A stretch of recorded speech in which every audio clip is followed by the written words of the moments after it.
চলছে ধর্ম নিয়া বাড়াবাড়ি আগুন ইমানের বাজারে, তাই কো হুঁশিয়ারে মুমিন, তাই কো হুঁশিয়ারি। আর পুলিশ প্রশাসন উলামায়ে কেরামকে প্রথমে এই উগ্রতা ছড়ায় নাই, ছড়াইছিল? ব্রাহ্মণবাড়িয়ার প্রশাসন উগ্রতা ছড়ায় নাই। ব্রাহ্মণবাড়িয়ার প্রশাসনকে যারা রাজপথে নামতে বাধ্য করেছিল সেই মুক্তাদির নামের কুলাঙ্গার, এই কুলাঙ্গার এমপি আমার ভাইদেরকে গুলি করে মারবার জন্য প্রশাসনকে উস্কানিমূলক বক্তব্য দিয়েছে। প্রযুক্তির যুগে আর গোপন করার সুযোগ নাই। যেমন কর্ম, কথা বলা, যেমন কর্ম তেমন ফল, কামা তাদিনু তুদান। লাভ নাই, ছাড় দিব না। যেই সমস্ত বেয়াদবদের কারণে আজকে আমরা কষ্টবিদ্ধ হচ্ছি, সেই বেয়াদবদেরকে সমাজে পরিচিত করে দেওয়া, তুলে ধরা সেই সমস্ত জাহেলে মুরাক্কাব নাইরে শয়তানদেরকে চিহ্নিত করে দেওয়া হলো সময়ের দাবি। হাত তুলে বলো ঠিক কিনা বলো। এখন তথ্য প্রযুক্তির যুগে আর গোপন করার সুযোগ নাই। এতদিন চলে গেছে গা, এরা বিল্ডিং বিল্ডিং বানাইছে, ওহন আল্লাহর রাস্তায় বন্ধ করুন। চলছে গুলি খাইতে হয়, রিমান্ডে যাইতে হয়, আমরা যাব, কিন্তু আপনারা কেউ শৃঙ্খলা করবেন না। প্রশাসন যদি বাধা দেয়, প্রশাসনের মোকাবেলা আমরা করব, কেউ হরিহর করবেন না। আমার কি বলবো, আপনাদের চোখে কান্না চলে আসতেছে। চাচা আল্লামা বাবু নগরী সাহেব কি সন্ত্রাস? আল্লামা মামুনুল হক কি সন্ত্রাস? ওরা কি কাউকে খুন করছে? ওনারা তাহলে কেন ওনাদেরকে এত বাধাগ্রস্ত করা হবে? এই দেশ ওলি আল্লাহর দেশ, ঠিক কিনা? এই দেশ শাহজালাল বাবার দেশ, ঠিক কিনা? এই দেশ ল্যাংড়া বাবু নগরীর নয়, এই দেশ ওয়াহাবিদের নয়, এই দেশ সমকামিতাদের নয়, ঠিক কিনা বলুন? কিন্তু এখানে এত বড় মজমার, এত বড় দ্বীনি সম্মেলন অদ্য পর্যন্ত হয় নাই। একটি দান্না মরিচ, কইটা দান্না মরিচের জাল অনেক বেশি। এই ছোট্ট একটি বাচ্চা ইলমে দ্বীন শিক্ষা করার কারণে আজকে এই জান্নাতের বাগান প্রতিষ্ঠিত হয়েছে। কিন্তু মুসলমান রূপী মুনাফিক গুলি যারা আছে রে, মুসলমান পরিচয় দিয়া যারা কওমি মাদ্রাসা বানায়া, হেফাজত নামক ইসলামের দল বানায়া কোরআন শরীফের দোকানও আগুন দেয়, এরা হলো আসল মুনাফিক। আর আপনার দলের লোকেরা তার মাথার উপরে রড ঘুরায়। এতেই তো বোঝা যায় আপনার দল যত খারাপ, দলের নেতারা তার থেকে ডবল খারাপ। একটা মেসেজ দিয়ে গেলাম আপনাদেরকে, একটা মেসেজ মনে রাখবেন। হয়তো আজকের এই কথার কারণে রফিকুল ইসলামের জেল হতে পারে, হয়তো আজকের এই কথার কারণে রফিকুল ইসলাম রিমান্ডে যাইতে পারে, হয়তো আজকের এই কথার কারণে রফিকুল ইসলাম ফাঁসির কাস্টে ঝুলতে পারে, কিন্তু এক রফিকুল ইসলামরা, এক মামুনুল হক, এক জুনায়েদ আল হাবিব, এক আল্লামা বাবু নগরীদেরকে জেলখানায় রিমান্ডে আর ফাঁসি দিয়ে দিলে বাংলার 90% 94% মুসলমানের সেন্টিমেন্ট দাবায় দেওয়া যাবে না। সমাজের মানুষ ইজ্জতের ডরায় যে হ্যাঁ লগে লাগলে আমার ইজ্জত থাকবো নি, আমার ইজ্জত আমি বাঁচাই, ওই বদমাইশ আর বদমাইশি করুক। তোরা ওয়াহাবিরা বাংলার জমিনে শান্তি মতো বাঁচতাছ, শুধু সুন্নিদের মধ্যে নবী ওলির আদর্শ আছে, এই জন্য গুড়িয়ে দাও। মাজার আছে, সব মাজার ভেঙ্গে গুড়িয়ে দাও। যত পীরের খানকা আছে, সব পীরের খানকা আগুন দিয়ে জ্বালিয়ে দাও।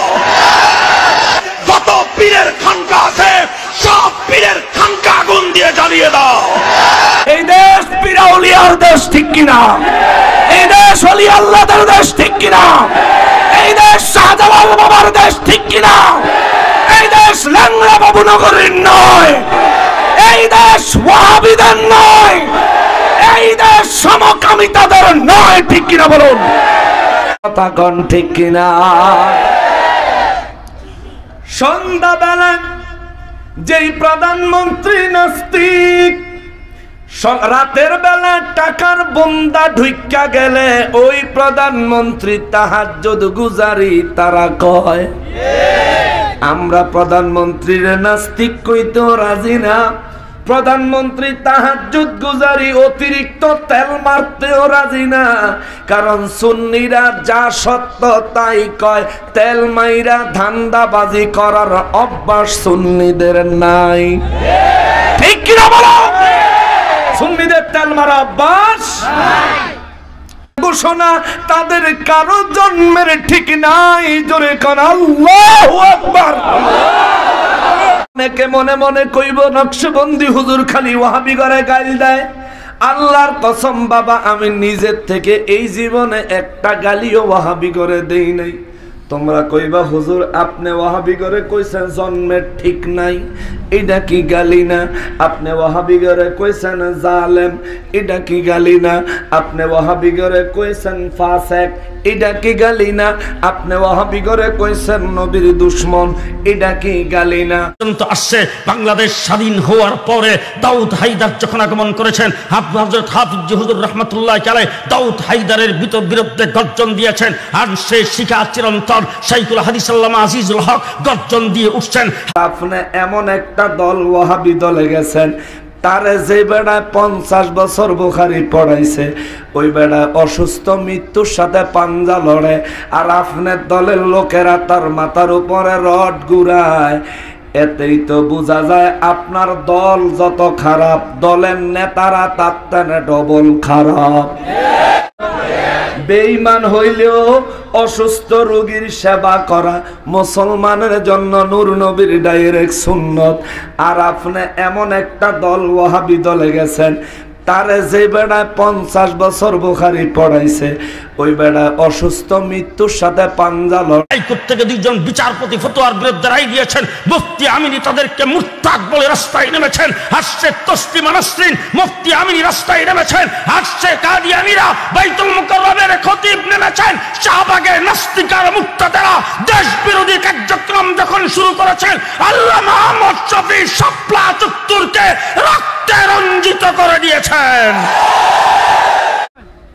হ্যাঁ হুজুর, যদি এশিয়া মহাদেশের সেরা মুরব্বী হয়, এশিয়া মহাদেশের সেরা ওলি আল্লাহ যদি হয়, আমাগো মানতে কোনো অসুবিধা নাই, আমরা মাইনা নিমু।